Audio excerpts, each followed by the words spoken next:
On the Track is a web TV show about cryptozoology, natural history, green issues and whatever else the team feel like making up as they go along.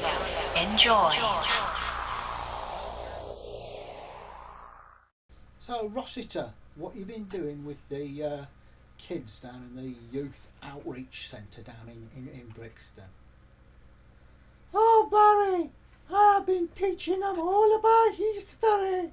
And we have been doing historical reenactments.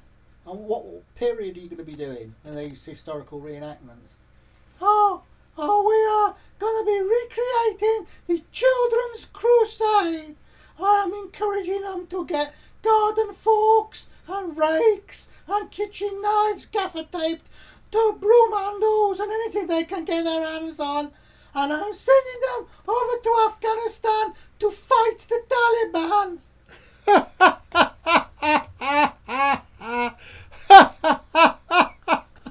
Richard, you are completely insane. I don't think that is a very helpful comment, Mr. John. Young Rossiter is only doing his best to teach history to these poor unfortunate youths, and I think he's doing jolly well. Well done to everybody involved.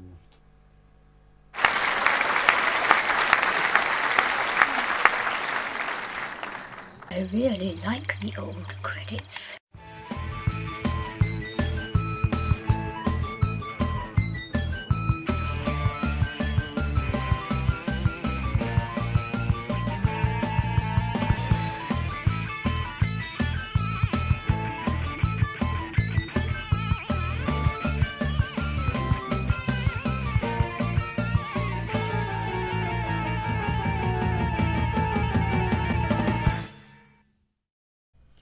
So what do we have in this episode, Mr. John?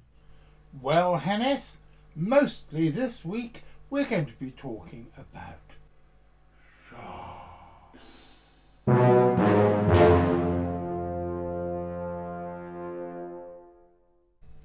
Good afternoon, ladies and gentlemen. My name is John Downs. I'm the director of the Centre for Fortean Zoology, and for half an hour or so every Saturday, and about half that every Wednesday, I bring you a miscellany of hard science, weird shit, and surreality. You don't know what surreality is? Well, you'd better check this out. The sun has got his hat on. Hip, hip, hip, hurroo! The sun has got his hat on and he's global warming. Well, today's show is, as I said, mostly about sharks. But first, Richard Freeman has something he wants to say. Recently we lost the wonderful actor Bernard Cribbins. Now, Bernard had been around for about 7 decades in the acting business, and way back when, in the 1960s, he starred in the second Doctor Who movie with Peter Cushing, Daleks' Invasion of Earth. He was in some of the early Carry On films, and then probably most notably for people my age, he was the voice of the Wombles, a long-running TV show on the BBC about the pointy-faced little creatures on Wimbledon Common that pick up litter that humans have thrown away and make use of it. He was Bilbo Baggins in 1979 in the 3000th edition of Jackanory, when they had different actors doing the different voices, and he was wonderful in that. And of course he had several hits in the 60s. He had several pop songs in the 60s, including Right Said Fred. And more recently he returned to Doctor Who in the TV series, where he was an assistant to David Tennant's Doctor, and he was a great guy, genuinely loved all round by everybody, and he was like everyone's favourite genial uncle. I mean, I said this when Ronnie Barker died, and I feel much the same way about Bernard Cribbins. He'd been there all my life in one form or another, entertaining me and being jolly. And he was 93. He was quite an advanced age, but what a life he's lived. And thanks, Uncle Bernie. We love you, Bernard Cribbins. You were great.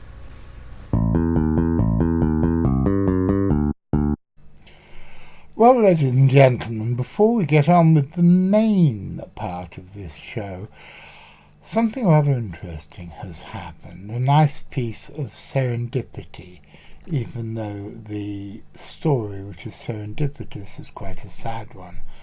You'll remember, I hope, in the last 2 episodes when I was chatting to John Saiki about his book, The Last Tigers of Hong Kong, we mentioned in passing that in 1941, a few months before the notorious tiger shooting at Stanley Prisoner of War Camp on Hong Kong Island, a dugong had been caught in Hong Kong waters and allegedly brought to the harbour on Hong Kong Island, where it was photographed before being sold to fishmongers.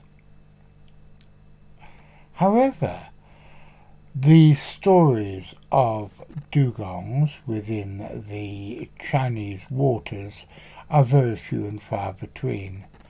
And this week we heard from friend of the show, Daisy, who lives in Germany, that according to the official reports now, dugongs are extinct, or to be more exact, extirpated from Chinese waters. But it is quite weird how that story turned up the same week as we had been talking about dugongs in Hong Kong waters in the 1940s. So thank you very much, Daisy. I really appreciate that. And keep up the good work by helping us in our work of national importance by sending more of those stories on for us. But now, let's talk about something completely different. And as I said at the beginning of the show, this episode is mostly about sharks. And I want to introduce you to another old friend of mine. His name is Tom Woodruff, and he's better known to his fans all around the world as either Spirit Tom or Tom the World Poet. He's appeared with Gong and Hawkwind and all sorts of other hippie psychedelic bands, and he is a regular daily contributor to the Gonzo Daily blog, which I've been doing for the last 10-12 years. And now he's going to be a regular contributor to this show. Ladies and gentlemen, Mr. Tom Woodruff. Respect your elders. 450 million years ago, megafauna sharks swam here. Extinct now, or Megalodon, or Heliocopion, or Stanthicanthus and Bandrina. Still we have the frill shark, the Greenland shark, the goblin shark, and the wobbegong. Still we have the cookie cutter shark, the dwarf Latin shark, but the pseudo-megachasma is extinct. Of these fish families of 500 species, 193 are now rare and or threatened. Apex predators like us are responsible for such depletion. Our feral omnivore is man. Our reflection. Overpopulation, pollution, overfishing, responsible for the death of millions. Why? Shark skin suits are fashionable still. Shark fin soup, shark fishing for sport, and fear engendered by Jaws 1, Jaws 2, Jaws 3D, and the deep, worse than Moby Dick. We forget there are only 100 documented shark attacks each year. Only 10 of them are fatal. We forget we are in their habitat, which we destroy with plastic fishing nets, sewage, and shipwrecks. Whale sharks are our largest fish, And like basking sharks, they do not attack humans. When cod supplies were overfished as children, we still ate fish and chips. The fish was called flake. Only much later did I find out I was eating shark. Now, it's hard to love a shark. They love you with their mouth. Even harder to hug one, what with dermal denticles, razor-sharp teeth, and sharp skin, which can tear for blood like teeth. Sharks can smell one drop of blood in the whole ocean. They have electroreceptors with abilities to locate their prey via vibrations. They're curious about surfers in bodysuits.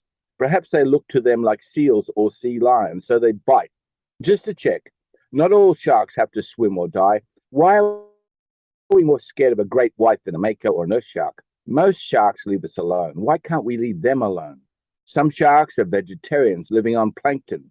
The shark species that survive best hide from us in deep waters or away from us. Chinese restaurants have small sharks swimming in confined glass tanks. Shark abuse is real. Our global warming brings them in closer to us. Encounters will become more frequent and dangerous for all sharks. I'm not talking about Damien Hirst and his shark art and Saatchi decaying shark corpse. I'm not talking Chinese addiction to shark fin soup, nor those 50s style shark skin suits. I'm not even talking about Sharknado bad TV movies or that Spielberg fear epidemic blockbuster Jaws in the days of pre-catch and release. Sharks were hunted down.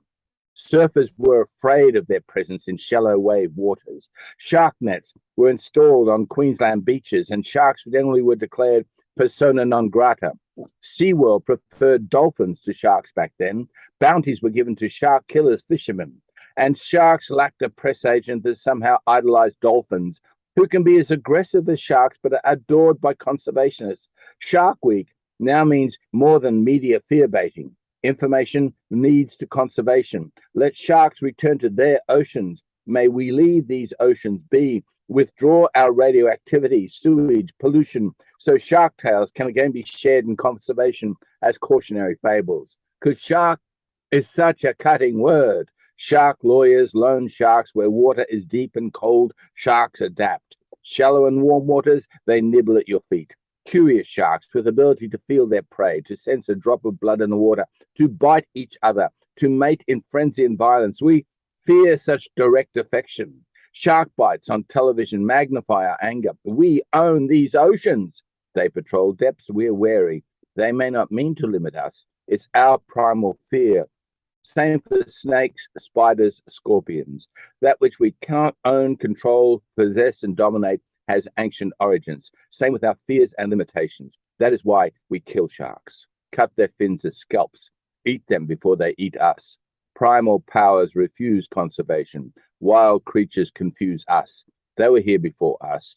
Sharks may well swim deeper than our guns, feeding upon our fleshy shipwrecks, mating where we bellied up, bottom feeders. We magnify them to feed our fears, which are always larger. We become anger. Sharks win again. Thanks for listening. May the sharks win. This story, which is the big story for this episode, is almost entirely down to Mark Rains, and regular viewers will know who Mark Rains is because he does quite a lot of things for this show. It started off when Mark Rains sent me this story. You may remember that some episodes ago when I told you a story about sharks being allegedly found in the River Thames, that I always felt rather cheated when people talk about sharks and it turns out to be a dogfish of some description. Yes, I know that dogfish are technically members of the shark family, but I always feel cheated, and it goes back to when I was a little boy and my granddad took me to see the sharks in London Zoo Aquarium, and it was a dogfish about 2 foot long. I always feel cheated when I'm presented with a dogfish or a taupe rather than with a bona fide shark. And this happened more recently when a few weeks ago we told you a story about a shark, which was actually a dogfish, in an Essex river. But now, look at this. Here we have a story about a blue shark, which is totally bona fide and unequivocally a real shark, being found right close to the shore on 2 occasions in southern Cornwall. Look at this film here. I don't know about you, Richard, but I've never known of a sort of bona fide shark coming in as close to land as that. Have you? Well, there are sharks that can live happily in fresh water, like the bull shark and the Ganges shark. And Yeah, but not the blue shark. no, not the blue shark, no. But that's probably a tidal river, I would have thought. Mm. So it would have salt water in it. I think that in the first piece of footage, it looks like it's rubbing itself against the gravel bed, maybe to get rid of parasites or something. Isn't that what? Possibly. Killer whales do it. Yeah, and then they get some of the beached whales are. It's hypothesised that they come in really short, shallow water in order to rub themselves on the gravel and clean themselves up. Mm. But I've never heard of sharks doing that. Imagine if you were out walking the dog or something and you saw that. I was thinking what would happen if you had small children who were paddling. Because blue sharks attack people. They're not man-eaters because they're not big enough, but they are quite aggressive at times. They have bitten people. But it's one of those interesting things when marine animals come inland, because one of the hypotheses about the bunyip in Australia is that they were seals and sea lions that had travelled miles inland upriver and were seen by aboriginals who'd never seen them before, because a lot of the descriptions of the bunyip is a big hairy dog-like animal that makes a bellowing noise, or a cow-like animal that makes a bellowing noise. And there was one leopard seal that went something like 1,000 miles down one of the rivers in Australia, and when they caught it, it had eaten a duck-billed platypus. Was that the one that the newspaper story at the time said it was a bunyip inside another bunyip? Yes, that's the very one. Was that the leopard seal? That was a leopard seal, yes. Because they're vicious buggers, aren't they? Yes, they've killed people from time to time. And there was a New Zealand lake monster, and it completely escapes me the name of the lake now, but the description of it sounds very like a leopard seal. Well, I've often wondered if that's what the Waitariki is. I think it's a bit small to be a seal. The Waitariki's smaller than a beaver. Well, Sort of otter size. I've seen some pretty big beavers in my time. The Waitariki's about as big as an otter. I read a rather interesting hypothesis about that it was a sea otter that had somehow drifted further away than it should have done and drifted across the Pacific. There'd need to be more than one, though, to start a tradition, because these were seen over a wide period of time and a wide geographical period. And also they were supposed to make little nests or dams that were shaped like beehives. So what do you think it was? I think it was some sort of indigenous mammal that is now extinct. It was a semi-aquatic indigenous mammal. It's a great pity, isn't it? Because of New Zealand's indigenous wildlife, the ones that are known anyway, a third of them are extinct now. But There's no moa Yes, there ain't no moa. on Araroa. There's nothing I can say to that. One of these days we're going to have to tell you the story of the extinct New Zealand bat that used to walk along the forest floor in search of its prey rather than fly. But that is, as they say, a totally different story. And we have gone totally down a whole bunch of different rabbit holes after looking at 2 pieces of footage of some sharks in Cornwall. But that's just the sort of people we are, isn't it? It's the way we roll. And whilst Richard and I completely took our eyes off the ball and went off onto meandering subjects of New Zealand's cryptic wildlife, Mark Rains, God bless him, was totally single-minded, and it so happened that he knew one of the people from the Marine Wildlife Rescue Group who were responsible for the first film of the shark. And he not only got us permission to use the film, but he interviewed one of the head honchos of the group. Today my guest is Dan Jarvis. Who is Dan Jarvis? Well, he's to do with British Divers Rescue. And he's going to tell us a little bit about what they do and how long they've been doing it. Hi there, thanks for having me along.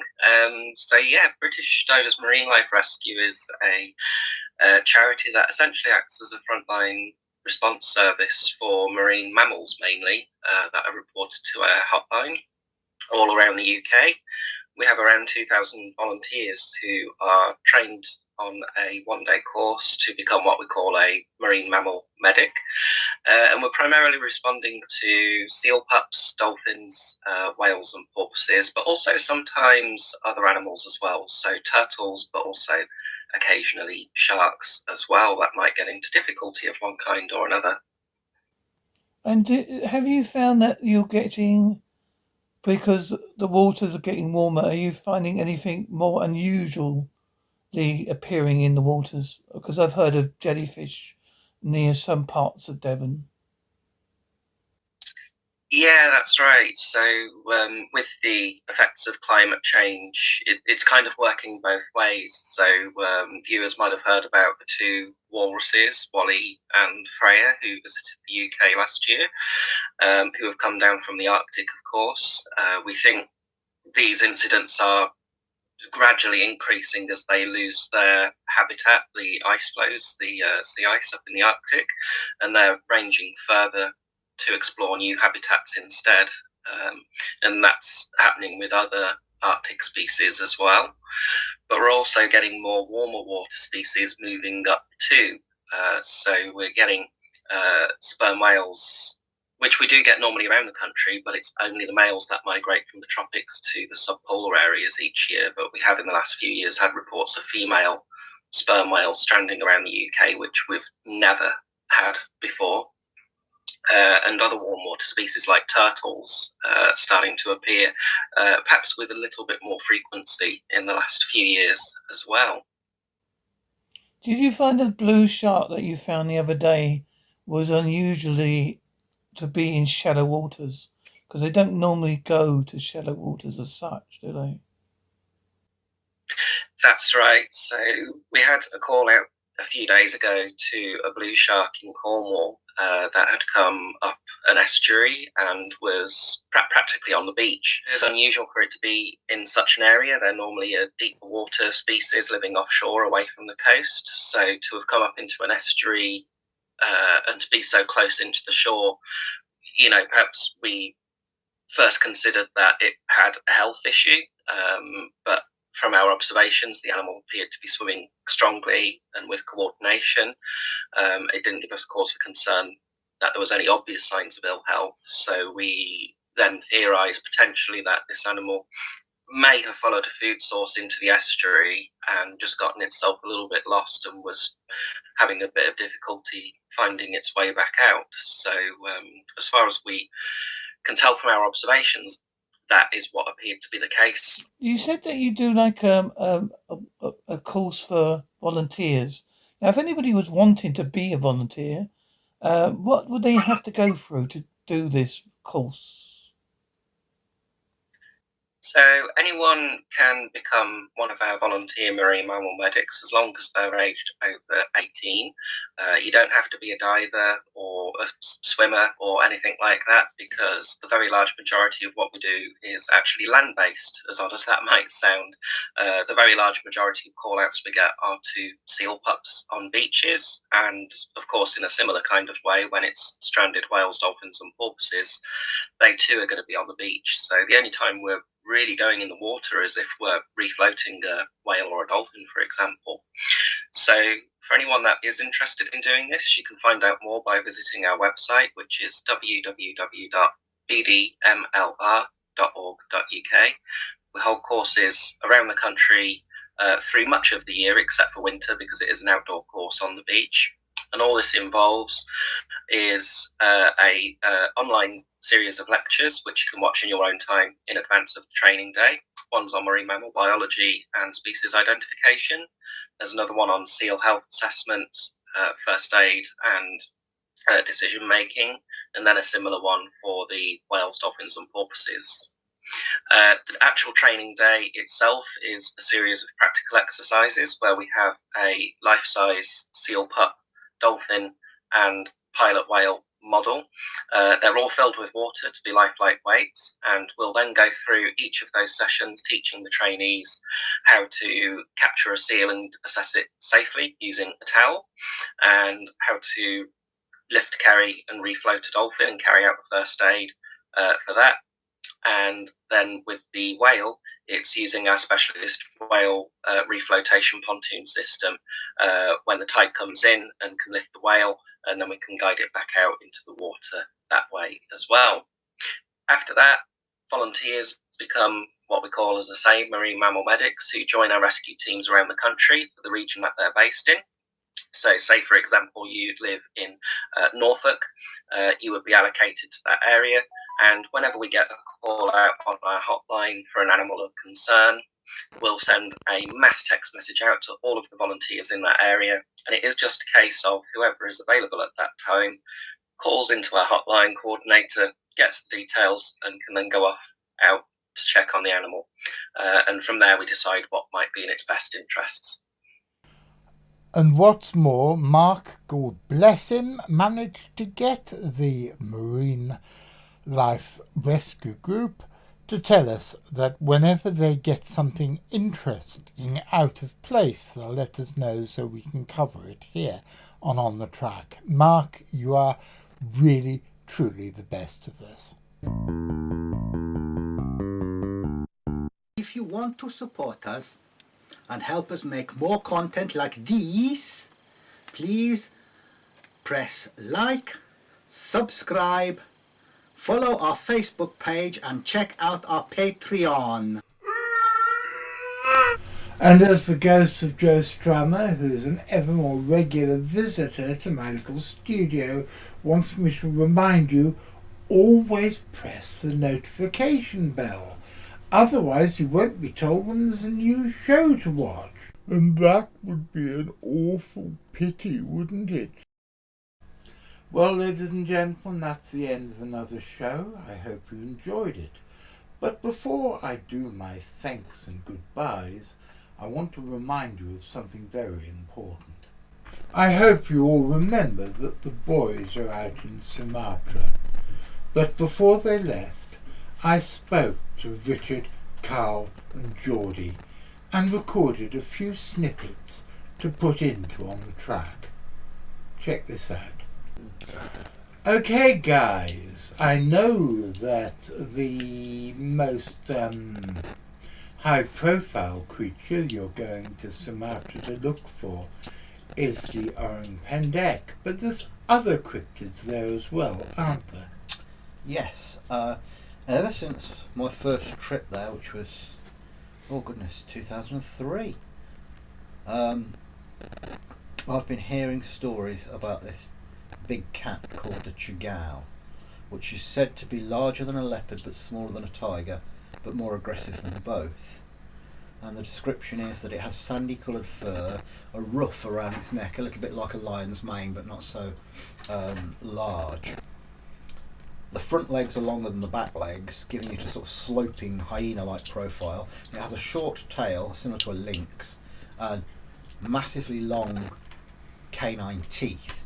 Now the description sounds like a scimitar cat, a homothere, and we know that they existed in the fossil record on the neighbouring island of Java up until about 10,000 years ago. So could this be a surviving scimitar-toothed cat, or is it just a piece of folklore? Now these are very specialised animals. They would grapple with their prey with the front legs, with the claws, and pull them down, and then use these specialised canine teeth to slash the throat of the victim. And they preyed on large, cumbersome animals like buffalo and things like that. Didn't you say, Carl, that there's actually another mystery cat on the island? Yes, Dally, our guide, told me about 6 months ago that there is another type of cryptid cat there. I think it's called it's either Tanak or Tanaki or something like that. I can't remember exactly how it's pronounced now, but it's completely distinct from the Chigao, which, funnily enough, Dally pronounces Bigao. So the Chigao and the Bigao, it seems to be the same thing. Well, it's close, but no Chigao. Very good. But I seem to remember one of you telling me about an aquatic monkey. Yeah, there's supposed to be, according to Dally, there's some sort of aquatic primate living in the area as well, so we'll check that out too. There are the long-tailed macaque is sometimes called the crab-eating macaque, and they venture into water quite a lot. But there are no true aquatic primates that we know of. I mean, the proboscis monkey in Borneo is quite, they jump real high out of trees and splash down into the water to get the crocodiles to go away, and they swim across the rivers.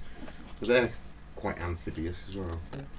Well, ladies and gentlemen, here we are at the end of another show. I very much hope that you enjoyed it. I'd like to say a big thank you to everybody involved, and there were quite a lot of them this time. So I want to say a big thank you to Richard Freeman, to Carl Marshall, to Georgie Jackson, to Mark Rains, to Dan Jarvis, to Tom Woodruff, aka Tom the World Poet, and I'd like to say a big thank you to Graham, who looks after me, to my PR guru, Julius Just, to my producer, Louis, and to the ever-lovely Miss Maxine, but for whom blah blah blah blah blah.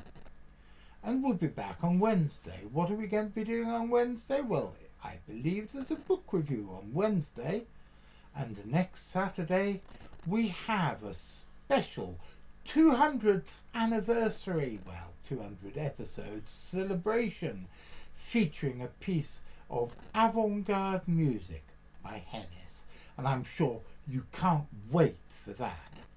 So, if you're listening, Mr. McCrinnan, get ready, because next Saturday, and before then next Wednesday, I'll be seeing you.